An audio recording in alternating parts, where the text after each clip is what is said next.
Alright, so this is me going on a rant about something that's sort of kind of annoying to me. The rap versus rock debate. Um, so I like both genres. I really love both genres. To be perfectly honest, I sort of lean more towards rock music than rap music because I started getting interested in rock music before I started getting interested in rap music. Um, but whenever I go to a forum or something and there's a great rock video, it's normally accompanied by a post of somebody sort of slamming, you know, rap music and saying rap music's so dumb.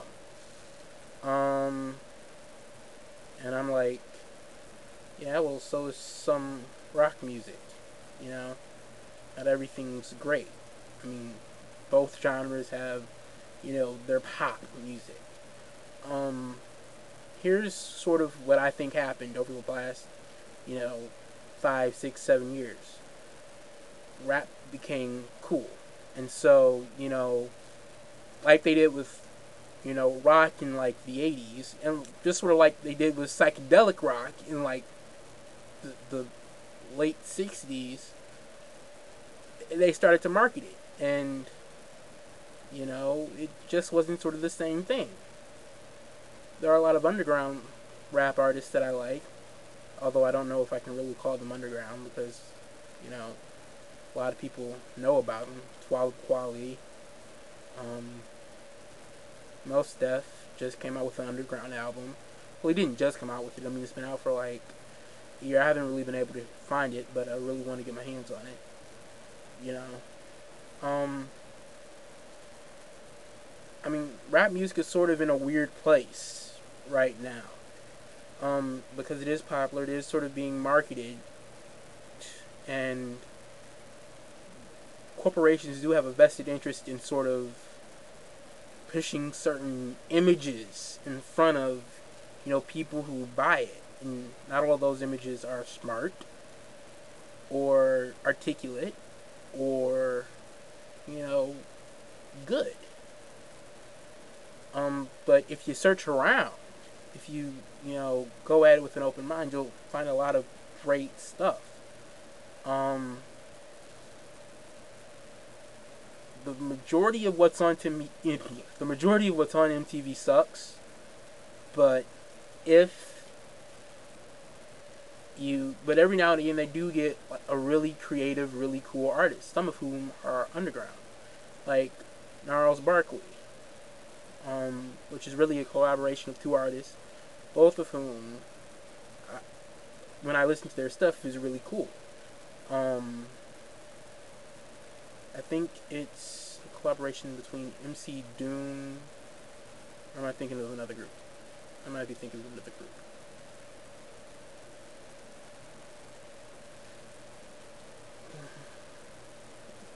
I mean, it.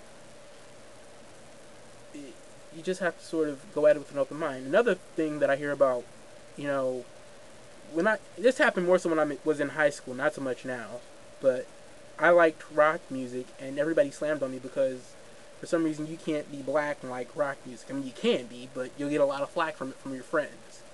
And then I sort of started looking for justifications for this. Like, I can't be the only black guy who likes rock and roll music. It can't be. I found a lot of good bands. You know, Bad Brains, um, Fishbone.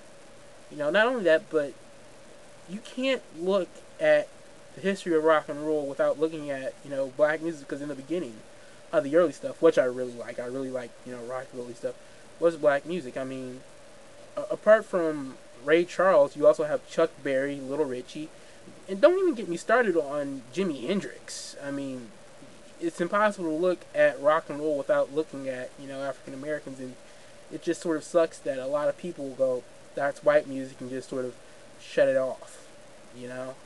It's just sort of like, at least give it a shot. You might like it. Just go at it with an open mind.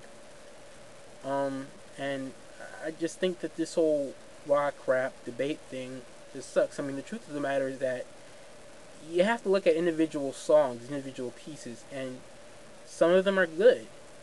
You know, some of them aren't good, and some of them are good some of the time. There are songs that, you know, if I'm in the right mood, I love. And if you catch me out of the mood, I'll say that song is horrible. You know? It's what I call the neo soul thing. Sometimes I love neo soul. You know, if it's early in the morning and I'm just sort of waking up and I want something that's not horribly fast and loud, but I want something that's smooth, but isn't smooth jazz. And I know I'm being entirely hypocritical here, but I sort of, some smooth jazz I like, but most of it I hate. I'll be honest about that, but some of it I do like. But you know, yeah, it's sort of gotta go through, you know, and try things. But you know, but if you catch me listening to neo soul like in the middle of the day, I'll probably want something harder. You know, something that's more like Public Enemy or, you know, the Distillers or, you know, the Ramones.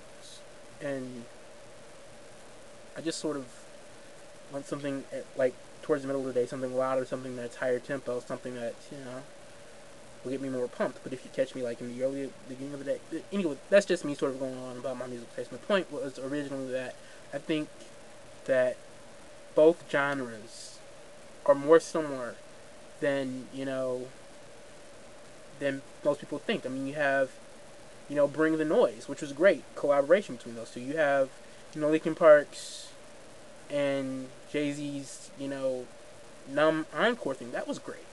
I mean, you have, you know, Run DMC's and Aerosmith's, you know, Walk This Way. That was great. The two genres are not as incompatible as people seem to think. And even one of them you can really say flat out sucks, you know. And I swear to God, if anybody hears me saying this, smooth jazz does not suck as much as I think it does. There are some times where I do like smooth jazz. God.